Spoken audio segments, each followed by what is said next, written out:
There was buzz all over social media, but fans weren't expecting what came next. Taylor Swift showed up as a surprise guest at this year's Tight End University. Yes, that Taylor Swift. The event took place in Nashville, a city close to Taylor's heart. After all, she moved there as a teenager to pursue her music dreams. So in a way, this wasn't just any visit, it was a return to her roots. Behind the scenes, this moment had been in the works for a while. Travis Kelce and his crew had planned some fun for the evening events at TEU, Tight Ends and Friends, and they had a big surprise up their sleeves. Country music star Kane Brown was already lined up to perform. A seasoned pro, Kane is known for lighting up the stage without hesitation. That's when Travis approached him and the band with an unexpected idea.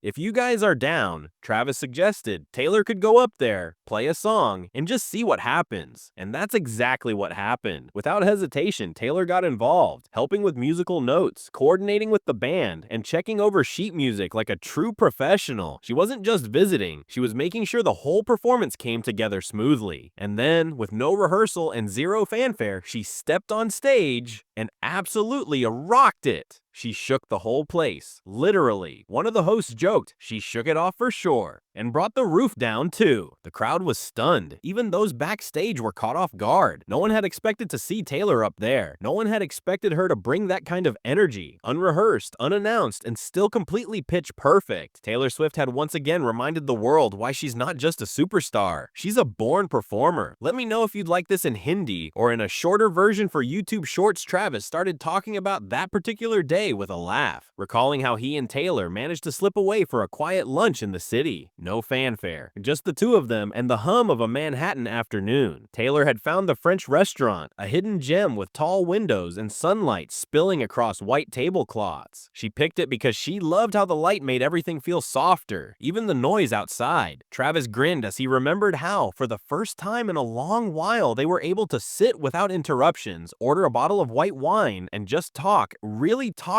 about everything they usually don't have time for. Jason, listening, teased him. "I've never seen you like this, man. You look like you're on your first date, awkward and nervous."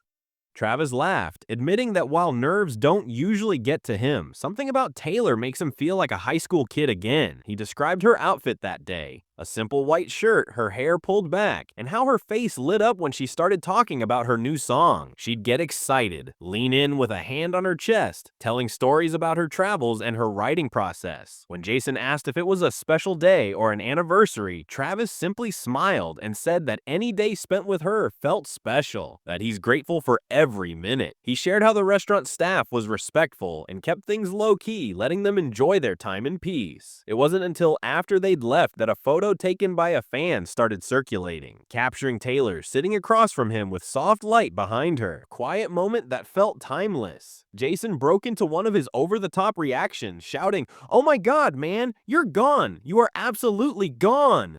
Travis laughed and ducked his head, blushing. He admitted he's not one to gush about his personal life, but there's something about Taylor that makes him want to share, because she's just that special. The brothers kept the story going with Jason joking that Travis would need to start a diary. Maybe get Audible to sponsor Swift and Kelce's date diaries. Travis just grinned and winked at the camera, saying if it helps people feel more love or express it, he's all for it. Podcast comments and social media blew up after the episode. Fans said they'd never heard Travis so happy or open, and that the way he talks about Taylor sounds like someone describing a dream. One listener posted, "Travis talks about Taylor like she's both the sun and the moon." Another said, "I love that he cherishes every little moment with her."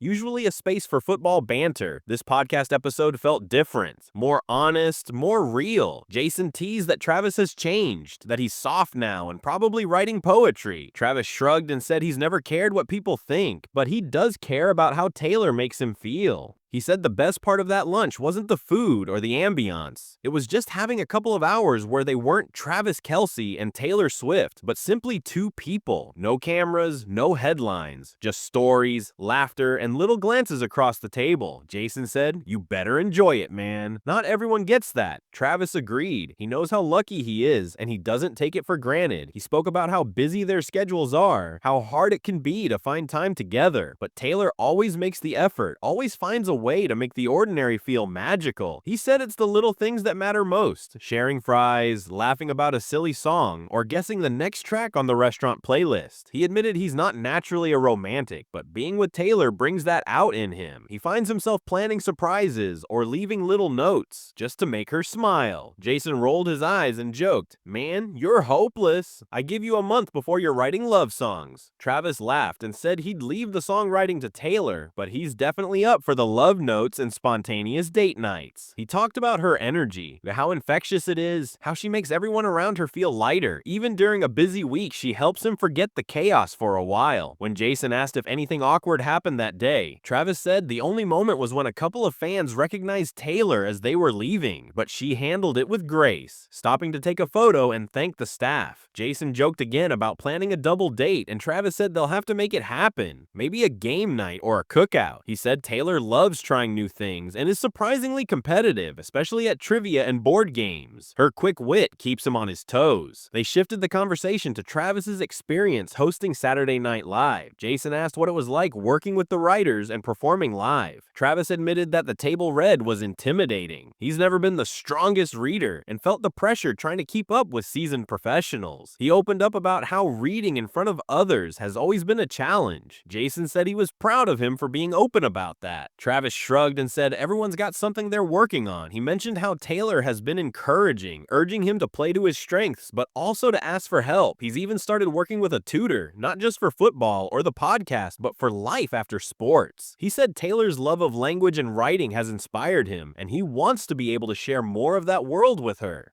Jason teased him about writing a book someday called Kelce, Love, Football, and French Restaurants. Travis just laughed and said, "You never know." He thanked the fans who've supported him through all the ups and downs, saying he feels lucky to have people cheering him on. Not just on the field, but in life. He knows rumors will always swirl, but what matters most is how they feel when they're together. The quiet moments, the growth, and the way they bring out the best in each other. Jason said, "That's all anyone can ask for, man." And Travis agreed. He wants to keep growing, keep learning, and keep making Taylor proud. As they wrapped up the episode, Jason reminded everyone to subscribe for more behind-the-scenes stories. Travis echoed that. Hit that subscribe so you don't miss anything real. They closed out by talking about what's next. Travis said he's focused on football and preparing for the season, but just as committed to carving out time for the people who matter most. He's excited for what's ahead, both on and off the field, and grateful for the ride so far. Jason ended the episode by saying he hopes everyone finds someone who makes them as happy as Taylor makes Travis. Travis smiled, shy but clearly content. The outro music played as the brothers joked about recording a future episode in New York, planning that double date, and how the best stories are the ones you don't plan but just live. Travis promised more stories to come. Jason reminded everyone to keep spreading love and to look for magic in the everyday, because those are the moments that matter most.